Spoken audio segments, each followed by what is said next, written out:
आज आपण मानक पई आनिछि कखारु रे गोटे एमिति गोटे नास्ता जहाँ को आपण माने सकाळु सकाळु जल्दी भी बनई पारिबे आ बहुत बढ़िया टेस्ट भी रहिबो। बहुत कम समय रे ये नास्ताटा रेडी हो जिवो। ताहले रेसिपी के आपण माने संपूर्ण देखि नेबे। आशा करिबी आज रेसिपी आपण मानकु पसंद आसीबो। नमस्कार, लक्ष्मी ओडिया किचन को आपण मानकु अनेक अनेक स्वागत करूची। गैस पर पैन को गरम करके मु गोटे ग्लास पानी दे दोची। पानी दे सारा पर मु 200 ग्राम कखारु नहीं। कखारु को भल से ऊपर चोपा भी छाड़ी देती, भीतर मंजी भी बाहर कर नहीं। कखारु को धोईकी मुझे से पानी धीरे देदेवे। एबे इथरे मु गोटे टमाटर दे दूची। 5 ରୁ 6 पाखुड़ा हम रसुण दे दूची। आधा इंच रे अदा दे देबे। 4टी कंचा लंका दे दूची। स्वाद अनुसार आधा चामच लूण दे दूची। एबे आक आम मीडियम फ्लेम रे 5 मिनट पई फुटिबा को छाड़ देबे।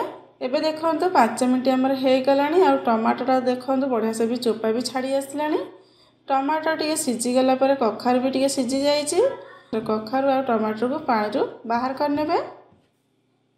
ये नास्ताटा बहुत बढ़िया टेस्ट भी रहिबा। आपण माने जदि कखारु खाउ न तबे एमती जदि नास्ता बनेबे ताले समस्त कखारु खाया पसंद भी करिवे। एबे देखो तो मु सब कखारु को बाहर कर साला पर गोटे ग्राइंडिंग जार को दे दूची। कखारु सब दे साइला पर मु जुआणी आधा चामच, 7 ରୁ 8टी गोलमरीच दे दूची। अल्प टिके हेंगु इथरे दे देबे। एबे आको हमें भले से फाइन पेस्ट बनै नेबे।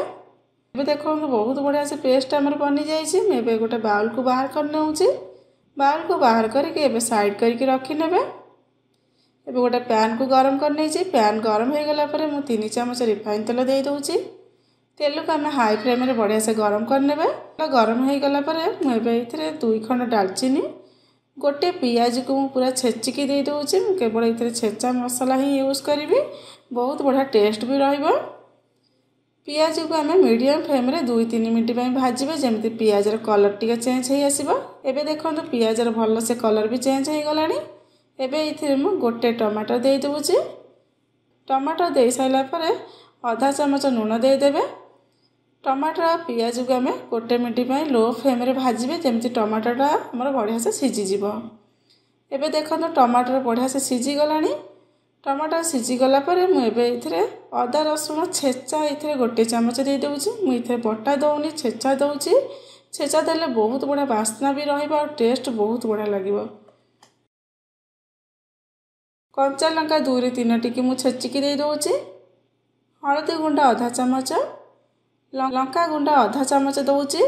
कारण मैं आगुरु कंचा लंका यूज करिछि सेति पई कम लंका गुंडा यूज करूछि। एबे मसाला संगे टे भल से गोळै नेबे।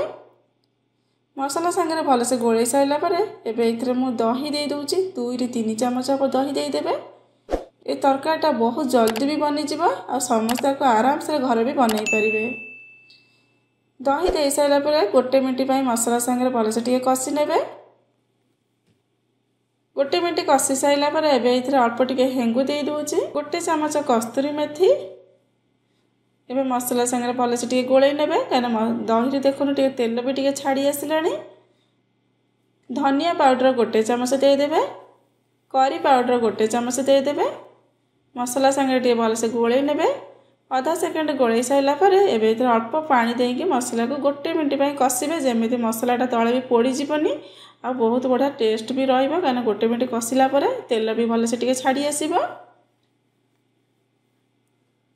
एबे देखो गोटे मिनट हमर कसी साइला पर मु 3टी सिझा आलू नहीं। आलू रो ऊपर बढ़िया से चोपा भी छाड़ी देछि। आलू को छोट छोट साइज करी काटी नहीं। एबे आलू को दे देबे। गोटे मिनट पई मसला और आलू को टिके कसी नेबे। गोटे मिनट मसला आलू को कसी साइला पर एबे गोटे ग्लास पानी दे दूची। पानी देकी एबे इथरे स्वाद अनुसार अल्प टिके लूण दे देबे। कारण मैं आगुरु लूण यूज करिछि सेति पई इथरे कम लूण दे दूची। एबे मीडियम फ्लेम रे ताकू घोरै देबे 5 मिनट पई। एबे 5 मिनट हमर हे गलानी आ ग्रेवीटा भी रेडी हे गलानी। लास्ट रे मु गरम मसाला गुंडा आधा चामच दे दूची। अल्प धनिया पत्र देकी रेडी करनेले हमर आलू तरकारी बहुत सहज रा बहुत टेस्टी आलू तरकारीटा रेडी हो गला। एबे चलंतु गरम गरम पूरी बनेबा। पूरी पई मु कखारु रे बेटर नेइची आ ता संगे मु आटा 2 कप दे दोची। गोटे कप मैदा दे दोची। आपन चाहिए खाली भी अटारे भी चकड़ी पारे। कखारु आ अटा को आम टे भलसे टे गोले नेबे जदि आवश्यक पड़े ताहले आम अटा ये यूज करेंगे। एबे देखो तो मोर टिके आवश्यक पड़ जाऊँच मुझे आधा कप आउ अटा यूज कर नौची। जमती आमर डोटा ना बेसी टाइट भी रही बेसी नरम भी रही से परिका आम डोटा बन ने। एबे देखो तो डोटा पूरा बढ़िया से रेडी हो गलानी। तेल जदि गोटे चमच आम ऊपर देबे पूरीटा आमर बढ़िया से फुलिकी रहिबो आ बढ़िया नरम भी रहिबो। तेल देके आम टिके चकड़ी नेबे। जदि आपण मानक रेसिपी पसंद लगे प्लीज़ गोटे लाइक करने। जदि मो चैनल को सब्सक्राइब करना प्लीज़ सब्सक्राइब करने। एबे चलते पूरी बनैबा। पूरी पे आपण माने छोट बड़ साइज रो भी गुला नहीं पारिबे। मु गोटे मीडियम साइज गुला नहीं आइछि सेतिर अल्प टिके तेल दे देबे। तेल देके आम बेली नेबे। बेसी मोटा भी बेसी पतला भी करिबेनी मीडियम थिक रखिकी बेलिबे।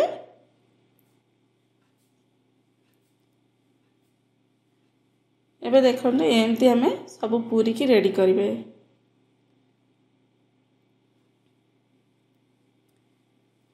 देखो प्यान देहर तेल भी दे दीजिए। तेल को हाई फ्लेम में पूरा बढ़िया से गरम भी करने। तेल भल से गरम हो गला मुझे पूरी एथर देदेवे।